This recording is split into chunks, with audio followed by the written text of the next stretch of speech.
বলছে আজকে আর একটা পথ করছি, দেখো কিরকম লাগে। যেরকমই লাগুক আমাকে কমেন্টে জানাবো, ঠিক আছে? দেখো তেল দিয়েছি আর গোটা জিরে দিয়ে দিলাম।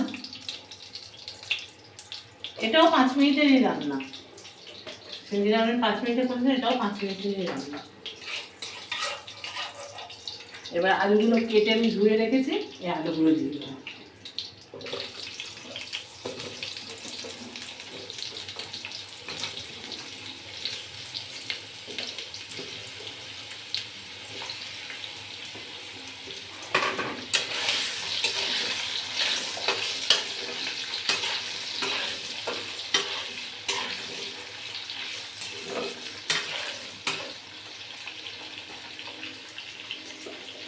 এবার 1 চিমটে হলুদ দিয়ে দেবো, 1 চিমটে।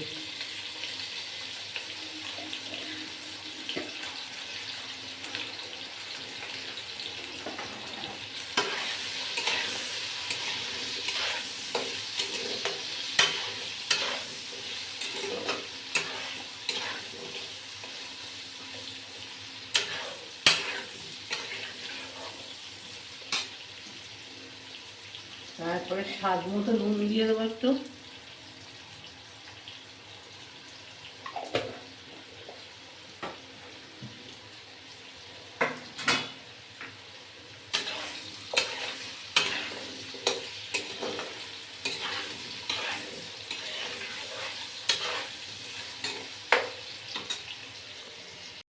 বন্ধুরা আমি 4 চামচ পোস্ত আর 2টো মোটা কাঁচা লঙ্কা মিশিয়ে নিয়ে এটা পেস্ট করে নিয়েছি, দেখতে পাচ্ছ?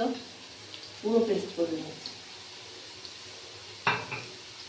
এবার এই যে আলুটা ভেজে দিচ্ছি, তাহলে তো বললাম 5 মিনিট আগে লাগবে, ওটা এর বেশি লাগবে না।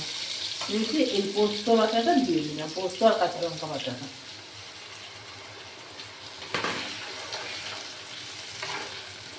কালারটা কি সুন্দর এসে গেছে। হ্যাঁ, এই দুটো একটু হোক 2-3 মিনিট, তাহলে আমার আলু পোস্ত রেডি হয়ে যাবে।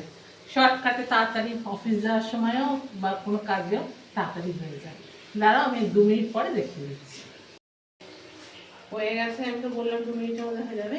সামান্য এইটুকু একটু চিনি দিয়ে দেবেন, দিলেও হবে না দিলে হবে, দিলে কি টেস্টটা বাড়বে, সামান্য একটু।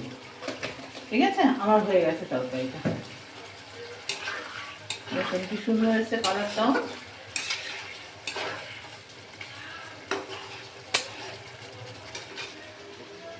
Tata, by.